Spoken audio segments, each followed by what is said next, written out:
for most people, duck hunting is going to be the most accessible because there's so much public marshland around. And generally it's easy to find, like, in your area, WMAs or like public land or, whatever it is.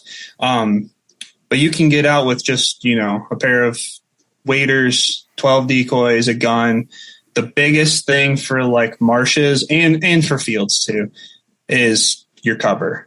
If these birds, you're talking about, like, if you shoot a banded goose, 9 times out of 10, it's like a brand new goose, but that 10th time it's going to be like a 12-year-old goose. That thing's seen some stuff.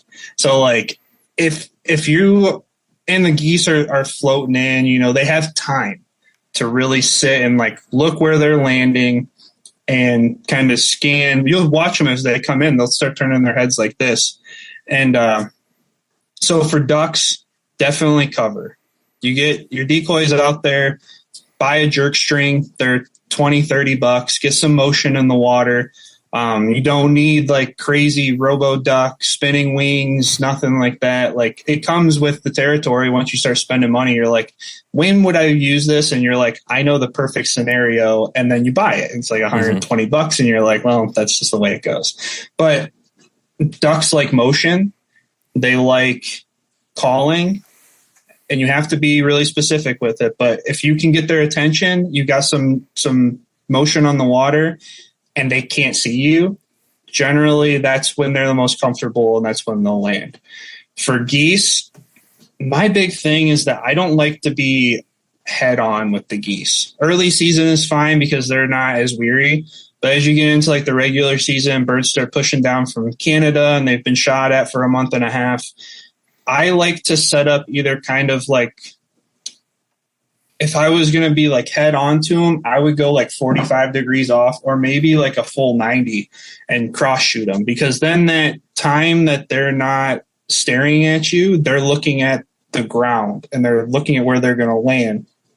If they don't see these big humps in the ground from your layout blinds, then they're going to be more apt to land. But if you're just sitting there and then we're all guilty of it. You're going to poke your head out, see where they are.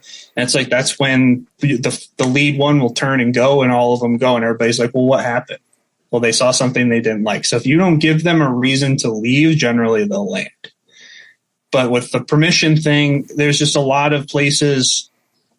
Some places just don't have the access, and so that's why I think that duck hunting is a little, and you can still goose hunt in marshes too. I've done it plenty of times, but I would say like as far as public land goes, water is going to be your most accessible resource.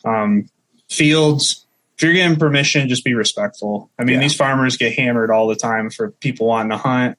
And, if you're respectful and you can have start a conversation with them and, just don't show up to the house in all your camo and raggedy clothes and stuff, make yourself look presentable. Like it's a business transaction, they don't have to let you on their field. And like, it's just, that's how I've found it to be the most successful, is when I've, generally it's most people that I know, which is helpful. But like, the times that I've had to ask, the more respectful you are, the better received it is. And even if they are saying like, I've got a grandson or something that hunts it, and then that's fine. But if you can also kind of play it with permission as well, as like, these birds don't sit and they're not residents for the whole year. So like, if they say, well, my grandson hunts it in November, as well, if I came in here in September